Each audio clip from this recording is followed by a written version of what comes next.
परीक्षा refresher online law classes को आप क्यों ज्वाइन करें? पिछले 1 साल का ऑनलाइन लॉ क्लासेस का रिकॉर्ड रहा हमारा, वो अगर आप देखें तो 110 स्टूडेंटों ने बिहार के एपीओ के लिए क्लास लिया, उसमें से 55 स्टूडेंटों ने फाइनल सिलेक्शन लिया। सर आई एम ग्लैड कि मुझे तब पता चला, राइट टाइम पे पता चला। उसके बाद से आपने बहुत अच्छा गाइड किया, मेंस में भी, इंटरव्यू में भी, स्टेप बाय स्टेप सर, तो वो बहुत ज्यादा हेल्पफुल था सर। और ये 32वीं न्यायिक सभा भी सर के ही मार्गदर्शन में दिया, और इससे पहले हम बिहार एपीओ में सिलेक्शन हो चुका था पिछले ही साल अंतिम रूप से, और अच्छे रैंक से मेरा सिलेक्शन हुआ था, और उसके लिए भी सर से ही मैंने पूरी कोचिंग ली थी। का पूरा सहयोग रहा हर स्टेज पे। सर ने सर की मॉक क्लासेस जो भी थी उन्होंने उसमें हमें समझाया गया किस तरीके से हमको अच्छे से अच्छा और धीरे धीरे करके अपने आंसर देने, और जो पूछा जाए सिर्फ वहीं तक का आंसर देना, ज्यादा अपना शो नहीं करना। रिक्वायरमेंट थी। ऑल्दो मैं दिल्ली में होते हुए भी, दिल्ली में भी काफी सारे थे, लेकिन मैं या तो मैं उन्हें अप्रोच नहीं कर पाया या मुझे नहीं पता, लेकिन कोइंसिडेंटली यूट्यूब में मैं आपकी काफी वीडियोस थी सर जो पहले से वॉच करता था, और मुझे लगा कि वहां से आपके यहाँ से मुझे जो गाइडेंस मिलेगी, जो मैं एक्सपेक्ट कर रहा था सर, बिल्कुल 100% ज्यादा ही मिला। और ये सफलता जो मुझे मिली है, इसके लिए मैं ईश्वर का तो धन्यवाद दूंगी ही, साथ साथ आपका भी एक सहयोग रहा है मेरी इस सफलता में, तो मैं आपको भी बहुत मतलब दिल से आभार प्रकट कर रही हूँ। Thank you Richa ji, thank you. परीक्षा रिफ्रेशर सर से पूरी तरह से इसमें गाइड ले, जहाँ कोई प्रॉब्लम हो हमारे सर बताने के लिए एनी टाइम तैयार हैं। उनकी काफी बुक्स वगैरह भी आ रही है, जिनको पढ़कर हम एक रणनीति बनाकर। मैंने ऑनलाइन क्लासेस ज्वाइन किया था, मैं की सफलता और साथ साथ मेरी भी एक उपलब्धि के कारण मेरी सफलता हासिल हुई है, इसके लिए मैं सर के प्रति आभार व्यक्त करता हूँ। सोचा कि अब क्या किया जाए, तो फिर इधर उधर मार्केट में बहुत जगह खोजने पे फिर सर के बारे में पता चला, परीक्षा लॉ रिफ्रेशर के बारे में पता चला। सर को 31 ईयर्स का एक्सपीरियंस है अपने बच्चों को पढ़ाने का, सर से मैं जुड़ा। फिर आपने मुझे डांटा भी कि उलझुल बातों में दिमाग मत लगाओ, अपना तैयारी ऑनेस्टी से करो, सिलेक्शन हो जाएगा। उलझुल बातों पे ध्यान दोगे, बहुत रिमोर फैलते हैं, ऐसा होता है वैसा होता है, उस चक्कर में कुछ नहीं रखा है। तो आपका जो डांट पड़ा सर, उससे भी अच्छा लगा सर। तो अच्छे तरीके से सर के गाइडलाइंस में गहन अध्ययन किया, और प्रॉपर जो प्रीवियस ईयर का मेंस का जो था पैटर्न उसको मैंने फॉलो किया, और बारीकी से क्वेश्चंस को अध्ययन किया। जो 6 नए एक्ट जोड़े गए थे उसके लिए सर से ही मैंने लिया, और सर के गाइडलाइंस में उसको भी पढ़ा। इस इंस्टीट्यूट के द्वारा जो आप लोग के लिए क्लास ली जाती है, उसमें फीस बहुत ही नॉमिनल है। इतनी नॉमिनल फीस है कि बड़े बड़े इंस्टीट्यूट की कुल 10% फीस को लिया जाता है, जिसमें आप लोग को प्री की, मेंस की, इंटरव्यू की तीनों तैयारी कराई जाती है। मेंस में आपको क्वेश्चन आंसर लिखवाए जाते हैं एग्जाम ओरिएंटेड, और आपको कोई प्रिंटेड नोट्स वगैरह नहीं दिए जाते हैं। लॉ के स्टूडेंट्स को उनके प्रिपरेशन में मदद कर रहे हैं, और उनकी वजह से बिहार, उत्तर प्रदेश और लगभग भारत के सभी स्टेट्स में जुडिशियरी, एपीओ, हायर जुडिशियरी और अन्य कॉर्पोरेट सेक्शन में स्टूडेंट्स ने सिलेक्शन पाई है। Mister Kumar Gaurav, mister Pawan Kumar Sharma, all these names from Mr. Abdul Rafiq to Mr. Pawan Kumar, these all people got selected in Institute Bihar recently. So एक छोटा सा example है,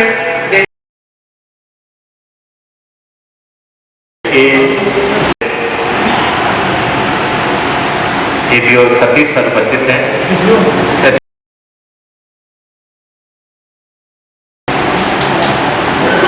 इस कार्यक्रम के केंद्र बिंदु, आकर्षण का केंद्र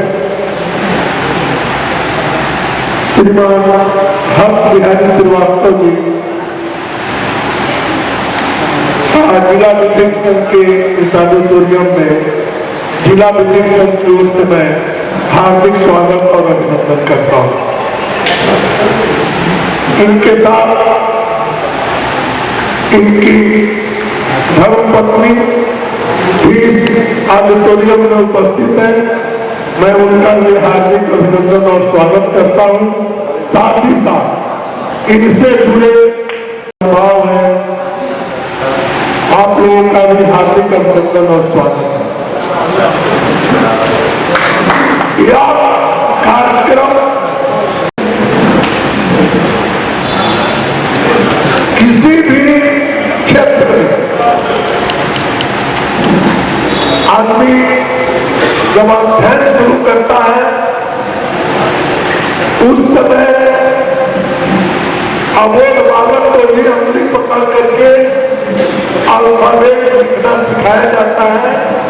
जो परिवार का सदस्य होता है, माता पिता या विद्यालय में शिक्षक होते हैं, तो जीवन का प्रारंभ बिना शिक्षक बिना गुरु के किसी का नहीं हुआ है और न हो सकता। हम श्रीमान श्रीवास्तव जी का आभारी हूँ कि प्रयागराज से आप लोगों के बेहतर भविष्य के लिए इन्होंने जिला विधिक संघ बेतिया को अपने सेमिनार का फल चुना। इसके लिए तो बहुत बहुत धन्यवाद। हम सबको धन्यवाद करते हैं।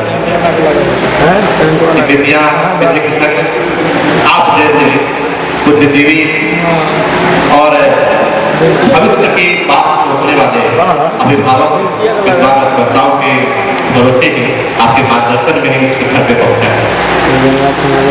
तो फिर मैं आपके उस संकल्प को एक बार और याद करता हूँ कि आपका यह सोच कि जुडिशियल एकेडमी की तरह एडवोकेट एकेडमी यहाँ चले और चलता भी है आपके प्रयास। मैं फिर निवेदन करूँगा अपने प्रेस करता हूँ। तो हमारे काफी गर्व है, हम सबका विधिक संघ में अपने अध्यक्ष की तरफ से और विधिक संघ की तरफ से स्वागत करते हैं, आपका अभिनंदन करते हैं। आपकी उपस्थिति अधिवक्ता बंधु और परीक्षा निदेशक लॉ क्लासेस के जो हमारे स्टूडेंट आए हुए हैं, बोकारो से जितेंद्र कुमार, गोपालगंज से मयंक, सीतामढ़ी से विकास, पटना से पुष्प कुमार, नालंदा से मंजना जी और बेतिया में पोस्टेड श्री अफरोज अहमद जी, सभी लोगों का हम बहुत बहुत हार्दिक अभिनंदन करते हैं। इसकी जानकारी तो सभी को होनी चाहिए सामान्य रूप में, लेकिन जो विधि के क्षेत्र में व्यवसाय के रूप में आना चाहते हैं, सेवा के रूप में आना चाहते हैं, उनको विशिष्ट ज्ञान देना पड़ेगा।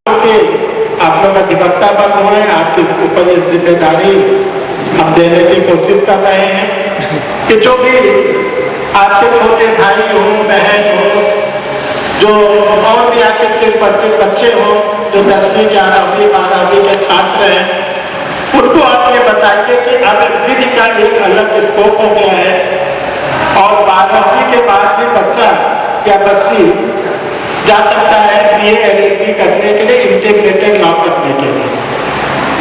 अगर किसी भी बच्ची ने 5 ईयर का लॉ कर लिया तो बेरोजगार नहीं रहेगा, इस बात की तो गारंटी रहती है, क्योंकि जब 5 ईयर का लॉ कंप्लीट कर देता है तो उसके पास कई विकल्प खुल जाते हैं। जो पहला विकल्प है कि कैंपस से ही उस बच्चे को कॉर्पोरेट सेक्शन में ले लिया जाता है। कॉर्पोरेट सेक्शन उन बच्चों को लीगल एडवाइजर या लॉ असिस्टेंट, लॉ ऑफिसर किसी न किसी रूप में उनको अपने यहाँ अपार्टमेंट दे देता है और वो बच्चा वहाँ पर जॉब करने लगता है। दूसरा, अगर उस बच्चे ने लॉ किया 5 ईयर का तो उसको दूसरा विकल्प ये रहता है कि अगर उसको एडवोकेसी में आना तो वो AIT का जो एग्जाम होता है, ऑल इंडिया बार एग्जाम, आप देख रहे हैं कि जो 18वीं और 19वीं AIT का रिजल्ट आया बहुत ही खराब आया। 18वीं AIT में 51% बच्चे फेल हुए और जो AIT 19 हुआ उसमें 58%। अच्छा, ऐसा नहीं है कि 3 इयर्स का लॉ खत्म हो गया या खराब हो गया, लेकिन 3 साल की ग्रेजुएशन क्यों करें? जब 12वीं के बाद वो लॉ कर सकता है तो 3 साल BA BSc करने की जरूरत है। एक तो देखिए पहला प्रश्न आप लोग के सामने हमने रखा। दूसरा ये कि जो लॉ कर रहा है, जो बच्चे या बच्चियां लॉ कर रहे हैं, चाहे वो 5 ईयर के हैं चाहे वो 3 ईयर्स के, जिस दिन आप लॉ में कदम रखिए उस सकते हैं। हम इतना केवल कहना चाहते हैं कि अगर आप सफल अधिवक्ता बनना चाहते हैं तो ठोक बजाकर अपने सीनियर को चुनिए। ऐसे सीनियर को चुनिए जिनको वादी के अधिवक्ता के वाद पत्र का जवाब, जिसको हम लोग WS कहते हैं, कैसे तैयार करते हैं। उनके पीछे पड़िए, उनकी शरण में बैठिए, बहुत जिसको कहते हैं उनसे निवेदन करिए, तब वो आपको अगर कोई भी बुरा समझ में आए, कोई कंफ्यूजन हो, तो आप पूछ जरूर लीजिएगा, पूछ जरूर लीजिएगा, उसको संकोच में मत डाल दीजिएगा कि इसका मतलब नहीं समझ पा। इसके साथ अगर इसलिए व्यक्तियां में शेयर कर रहे हैं, हमें बिहार से विशिष्ट लगाव, और विशिष्ट लगाव होने के पीछे कारण क्या है? जब हमने पठन पाठन शुरू किया तो सबसे पहला जो हमारा सिलेक्शन किया स्टूडेंट है वो बिहार, जो इसमें खगड़िया में मिले, और ऐसी आंधी आई कि बिहार राज्य में हमको बहुत से स्टूडेंटों ने सिलेक्शन, इतना सिलेक्शन किया कि 55 स्टूडेंट अपने इंस्टीट्यूट से सेलेक्ट हुए, और उसमें अप्रोच में बैठे हुए हैं।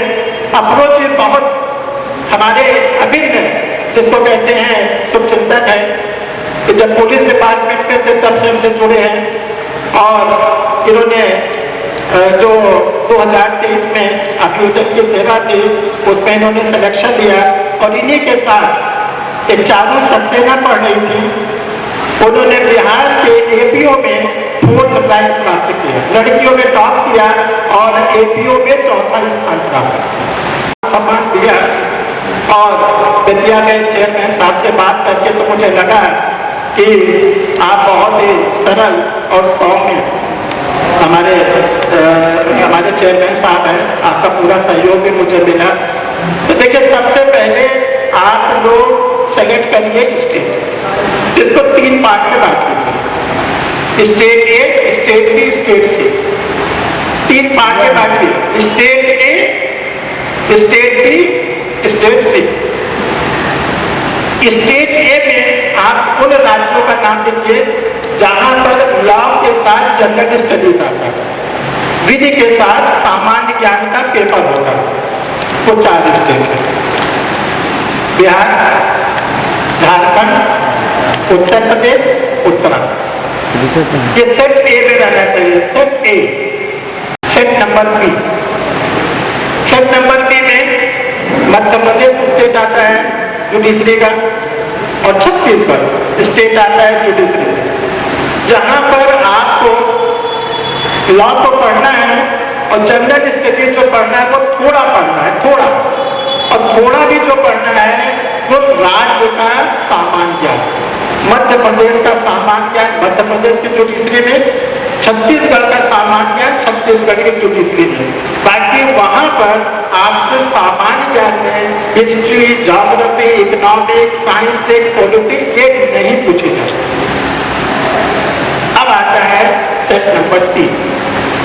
जिस कैंडिडेट को लगता है कि मुझे GS नहीं पढ़नी है, मुझे GS नहीं आता है, उनके लिए सेट C।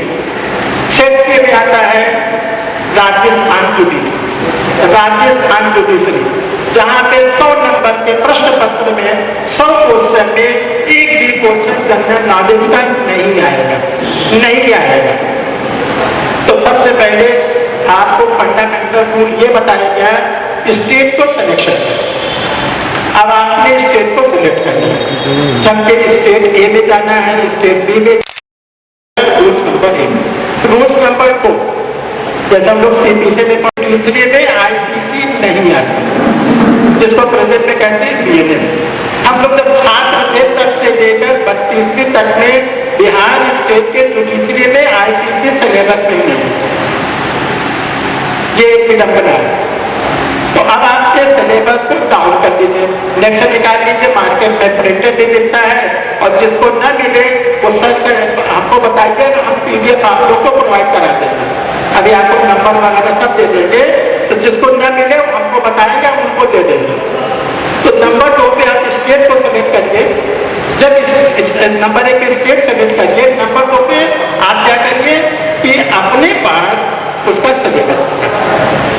अब आपके पास 2 चीज हो गया, माइंड रूल्स नंबर 3, आप उन स्टेट का जहां पर आप ने सेलेक्ट किया है, जैसे स्टेट ए सेलेक्ट किया, तो आप क्या करिए, बिहार जुडिशरी का अनसॉल्व पेपर, उत्तराखंड, उत्तर प्रदेश, झारखंड का। अब आपके पास क्या हो गया, अनसॉल्व पेपर हो गया, जिसको कहते हैं प्रीवियस ईयर का पेपर। रूल्स नंबर 4 ये कहता है, अब आप पेयर एक्ट उस एक्ट कहते हैं जिसमें कुछ सेक्शन होती है, उसमें ना कोई केस लॉ मिलेगा, न सेक्शन का कोई इंटीग्रेटेड मिलेगा, आवश्यक तत्व मिलेगा। अभी हमको पता चलता है इस सेक्शन पर किन किन केस सुप्रीम कोर्ट का आया, किस हाई कोर्ट का केस आया, या ब्रिटिश पीरियड में प्रिवी काउंसिल का कौन सा केस था, ये हमको पता चलेगा टेक्स्ट बुक से। ये बातें हो गई 4। 5वां, कैसे पढ़े, बताइए। और वही अगर उसको पनीर खिलाया जाए, गौरव उठाया जाए, तो पेयर एक्ट कराएगा। उसको पढ़ने के तरीके के लिए आपको क्या करना है, कि हमने जो आपसे चर्चा किया कैसे पढ़े, तो कैसे पढ़ने का सबसे पहला तरीका ये है कि आप पेयर को रखिए, टेक्स्ट बुक को रखिए, और किसी एक टीचर के गाइडेंस में जाए, टीचर का रोल क्या होता है, टीचर आपको जज नहीं बनाएगा। हम अपने आज के मंच से कह रहे हैं, ये कभी मत सोचिएगा किसी टीचर को ज्वाइन करके तो आप चल जाएंगे। हम पहले दिन से स्टूडेंट को बता देते हैं, ये मत सोचना कि आपने हमको ज्वाइन करके चल जाएंगे। क्यों?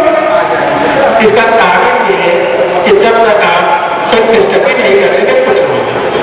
तो 5वें नंबर पर हमने आपसे बताया कि पेयर को रखिए, टेक्स्ट बुक को रखिए, टीचर के क्लास को सुनो। टीचर आपको क्या बताएगा, 5 करके 303 में करते हैं।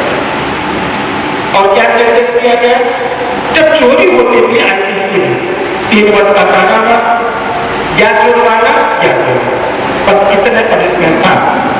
बीएनएस में क्या कह दिया गया, 303 में पनिशमेंट 2 पार्ट में करते हैं, सेवा, कम्युनिटी सर्विस। और ये भी कहा है कम्युनिटी सर्विसेज सामुदायिक सेवा जो है ट्रायल कोर्ट जो देगी, वो ट्रायल कोर्ट के लिए कहा गया शायद करिएगा, लेकिन क्या सकते हैं, स्टोलन प्रॉपर्टी 5000 से कम, जो चोरी की संपत्ति उसका मूल्यवान 5000 से कम, जो संपत्ति चोरी हुई है उसके रिकवरी हो जाए। पहली बार चोरी किया तब ट्रायल कोर्ट को कहा था कि इसको आप कम्युनिटी सर्विसेज में भेज दो। जो कम्युनिटी सर्विसेज है, बीएनएस की सेक्शन नंबर 4A, बीएनएस के सेक्शन नंबर 4 में पनिशमेंट को बताया गया, उसमें 4A में कहा गया सामुदायिक सेवा। अगर किसी ने दूसरी बार चोरी किया, तीसरी बार चोरी किया, तब ये कहा गया कि सामुदायिक सेवा। जो भी आपका एपीओ का एग्जाम होगा, एआईटी का एग्जाम होगा, हायर एजुकेशन का एग्जाम होगा, जो भी एग्जाम होगा, इससे क्वेश्चंस आना ही आना है। अब आपके पास ये मालूम होना चाहिए कि हमको चोरी को किस तरह पढ़ना, तो ये बताया था आपको। इसके लिए आपको एक सीनियर चाहिए, कोई ऐसा हो जिसका सिलेक्शन मिल गया हो, या आपको टीचर के पास, और जिसको नहीं समझ में आए ना बताए, ठीक है। नंबर 6, रूल्स नंबर 6 ये कहता है सेल्फ स्टडी। जब तक आप सेल्फ स्टडी नहीं करिएगा, आप भारतवर्ष में किसी भी टीचर को ज्वाइन कर लेंगे, सिलेक्शन नहीं होगा।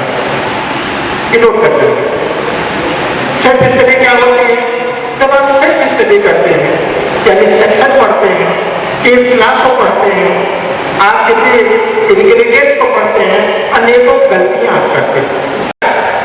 केस आप लोग को फोकस करना है house of law, ordinate supreme. अब जैसे आप लॉ कार्ड पढ़ रहे हैं, लॉ कार्ड आपको प्रतिनिधि, तब प्रतिनिधि का सबसे जो इम्पोर्टेंट केस है वो हम लोग उसको पढ़ते हैं, जैसे एशवी वर्सेस वाइट, एशवी बनाम वाइट हम लोग पढ़ते हैं, ठीक है। तो आपको ये मालूम होना चाहिए कि जो HP वर्सेस वाइट का केस है ये किस कोर्ट का है। एग्जामिनर लिख दिया privy council, house of law, माननीय उच्च न्यायालय, माननीय उच्चतम न्यायालय। आपको नहीं पता तब किसने टिक लगाई, तो आपको मालूम होना चाहिए कि किसका केस था, हाउस ऑफ लॉ, किस ईयर का था, जज साहब का नाम क्या था, और सबसे बढ़कर क्या कहा गया, क्या कहा गया। तो आपको मालूम होता है इसमें कहा गया इंजूरियर साइन कैरिटम, इंजूरियर साइन कैरिटम। यदि किसी व्यक्ति के विधिक अधिकार का उल्लंघन होता है तो चाहे उसको क्षति पहुंचे और चाहे क्षति न पहुंचे उसको डैमेजेस देगी कोर्ट, क्षतिपूर्ति मिलेगी। और ये इसको हमारा सुप्रीम कोर्ट भी मानता है, इसको हमारा सुप्रीम कोर्ट भी मानता है। तो ये हो गया हाउस ऑफ लॉर्ड का। अब आइए प्रिवी काउंसिल, जैसे आप लोगों ने संविधान अधिनियम पढ़ा तो संविधान अधिनियम में आप लोगों ने पढ़ा जैसा नाट क्या कहा गया, अवयस के साथ किया गया करार प्रारंभतः शुभ, अवयस के साथ किया गया करार प्रारंभतः शुभ। यानी अगर हम माइनर के साथ एग्रीमेंट करते हैं तो वो एग्रीमेंशो वाइड होगा, एग्रीमेंशो वाइड। अब आइए ना हाई कोर्ट का, हम लोग IPC में पढ़ते थे सेक्शन 299 300 कंटेनिंग होमोसाइड और मर्डर। क्वेश्चन ये होता है सबसे पहले किस केस में कहा गया कि कंटेनिंग होमोसाइड एंड मर्डर दोनों आर डिस्टिंक्ट, दोनों अलग अलग। तो ये किसने कहा, Bombay high court, Bombay high court. ये क्या था 1876। केस का नाम क्या था, रेक्स बनाम को बिल्डर, जज साहब का नाम क्या था, लॉर्ड डेलिवेट। तो क्या 1876 का केस बॉम्बे हाई कोर्ट का ब्रिटिश पीरियड का आज तक हमारे सुप्रीम कोर्ट में उसमें कोई परिवर्तन नहीं।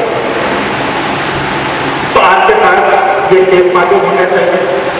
अब आइए सुप्रीम कोर्ट का केस, जितने भी सुप्रीम कोर्ट के केस होते हैं, चाहे वो लीडिंग हो चाहे वो हमारा करेक्ट हो, उस पर आपकी पकड़ होनी चाहिए। Joseph Shine versus Union of India, Joseph Shine versus Union of India, ये आ गया 2019 honourable Supreme, most important honourable Supreme Court ने कहा है एडेंटिटी चार्टर अनकॉन्स्टिट्यूशनल तरीका है। आपको सेक्शन पकड़ बनानी है, सेक्शन की आवश्यकता को पकड़ बनानी है, लीगल केस पे पकड़ बनानी है, करेक्ट केस पे पकड़ बनानी है। ये है रूल्स नंबर 6, रूल्स नंबर 7, जो थोड़ा सा इसको हम कह सकते हैं कि हमारी फीलिंग है, भावना है, आप लोग से शेयर कर रहे हैं। रूल्स नंबर 7, रूल्स नंबर 7 ये कहता है कि पढ़ते समय मेहनत सब करते हैं, लेकिन क्या कारण है सफलता कुछ को नहीं। ऐसा कोई नहीं कि जो असफल हो गया उसने मेहनत नहीं किया, या उसको विधि का ज्ञान नहीं है, या वो उस पद के योग्य नहीं है, ऐसा कुछ नहीं। तो रूल्स नंबर 7 ये कहता है आपको कर्म के साथ, ये तो आपने कर्म किया, जो rules 1, rules 2, rules 3, rules 4, rules 5, rules 6, ये आपके कर्म के साथ अगर एक चीज और जुड़ जाए तो उसका नाम होता है सफलता। कर्म प्लस क्वेश्चन मार्क बराबर सफलता। अब वो क्वेश्चन मार्क क्या है, सबसे पहले आप जिस भी इष्ट देव को मानते हैं, हिंदू है, मुस्लिम है, सिख है, ज्ञान है, चाहे वो नर्सरी के टीचर थे, चाहे वो 5वीं के टीचर थे, चाहे वो 10वीं के टीचर थे, चाहे इंटर कॉलेज के टीचर थे, चाहे वो लॉ के टीचर थे, तो उनके प्रति सम्मान। लेकिन जो गुरु होता है, गुरु का मतलब होता है क्या, अंधकार, रू का मतलब होता है प्रकाश। गुरु एक ऐसा व्यक्ति होता है जो अंधकार से प्रकाश की ओर जाता है। हम लोग इतने सीनियर हो गए, अभी भी अगर हमारे कोई गुरु सामने पढ़ते हैं तो हम लोग उनको दंडवत करते हैं, उनके मुंह से निकलता है आशीर्वाद। गुरु एक ऐसा होता है जो निस्वार्थ रूप में आशीर्वाद देता है, निस्वार्थ रूप। तो मेरे 7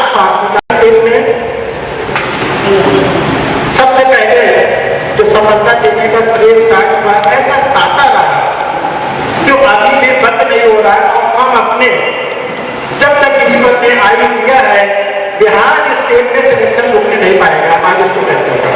इसका वादा करते हैं आपको इस सभागार से कि जब तक हम शिक्षा के क्षेत्र में रहेंगे, बिहार स्टेट में हम पूर्ण रूप में समर्पित हैं और सिलेक्शन हम करवाने का अब 1 साल उनकी प्रैक्टिस हो गई है।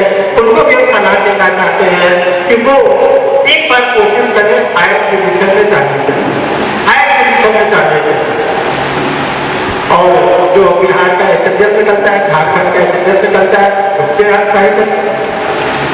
पटना की एक ऐसी महिला जो प्रैक्टिस भी करती थी, हाउस वाइफ भी थी, शी इज 42 ईयर ओल्ड और उन्होंने बिहार HSS क्वालिफाई किया, सीवान ले लीजिए, सीवान ले लीजिए। अभी इसी साल अधिवक्ता बनो, अगर आपको 5 साल 6 साल प्रैक्टिस हो गई है तो एक बार के लिए कोई वैकेंसी होती है वो बताया जाता है, कोई रिजल्ट आता है वो बताया जाता है, कोई एग्जामिनेशन होता है उसको एनालाइज कराया जाता है, इंटरव्यू आता है, फ्री ऑफ कॉस्ट क्लासेस चलाई जाती है।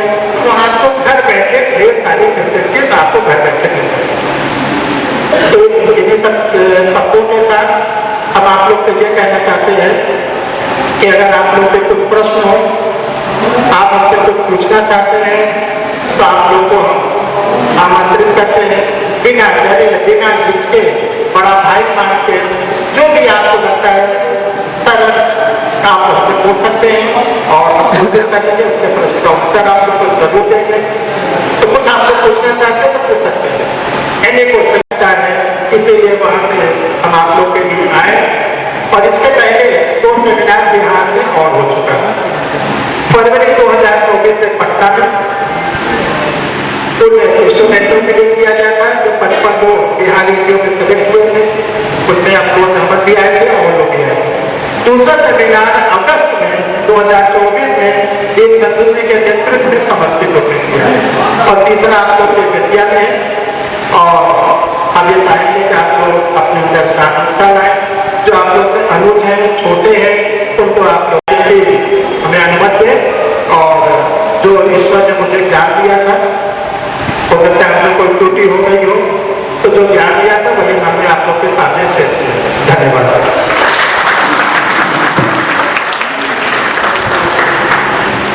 बहुत बहुत धन्यवाद। आपके विशेष घोषणा संभावित हुआ है और सर का कार्यक्रम से पहले 1 घंटे का अपने ऑडिटोरियम में एक इसी तरह का प्रेरणादायी कार्यक्रम भी है। हमें विश्वास है सर इसकी भी अनुमति देंगे 3 दिसंबर को। हमारे अध्यक्ष जी के निमंत्रण को स्वीकार किया आपने, बहुत बहुत धन्यवाद। अब आपके संस्था में एक अच्छी सी रचना आपके लिए रची है, उनकी लिखनी ने क्या कहा है हम उन्हीं से सुनना चाहते हैं। उसके बाद सभा की समाप्ति करवाई के लिए निखिल जी को बुलाऊंगा तब तक खासकर, और उसके बाद कविता के बाद से समापन से पहले एक ग्रुप फोटो।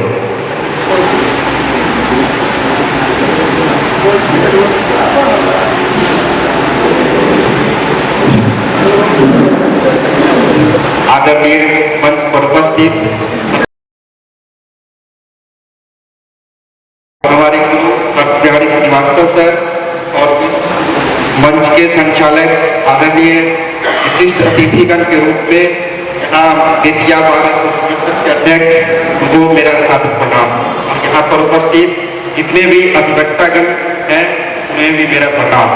आज का हिंदी अतिथियात वर्तमान की विवेचना एवं भविष्य की कामनाओं के लिए है। यह भी हम सब बड़े भाग्यशाली हैं जो मिले हैं ऐसे विधि के ज्ञानी। इनका किस रूप में करूं मैं ये इनकी पूरी है, इनकी पहचान है पूरी भारत में, पूरी है पहचान इनकी भारत में। ये है ईश्वर स्वरूप विधि के विद्वान। यहाँ जो उपस्थित है विशेष महान, इनकी भी स्थिति होगी पहले समान। उनको भी विशेष बनाने में यही है वह अतिथि महान। हम सब ने भी यह ठाना है, तो हम सब ने भी यह ठाना है विधि के क्षेत्र में, हम सब ने भी यह ठाना है विधि के क्षेत्र में अपना नाम बनाना है। परीक्षा रिफ्रेशर क्लास से जुड़कर नित्य नवीन प्रतिदिन ज्ञान का भंडार बनाना है, ज्ञान का भंडार बढ़ाना है। यह बात हम सभी को निष्ठापूर्वक निभाना है, निष्ठापूर्वक निभाना है, क्योंकि आज के दौर में भटकाव बहुत ज्यादा है। हम सब बड़े ही खुशनसीब वाले हैं, हम सब बड़े ही खुशनसीब वाले हैं, हम सब परीक्षा रिफ्रेशर वाले हैं, परीक्षा रिफ्रेशर वाले हैं। यहाँ औरों की तरह रटाया नहीं, बल्कि बेहतरीन ढंग से समझाया जाता है। हम सब बड़े ही नसीब वाले हैं जो परीक्षा रिफ्रेशर वाले हैं। हम सब होंगे निश्चित एक सफल, हम सब होंगे एक निश्चित सफल। सर के सानिध्य में हम सबको सफलता मिलेगी।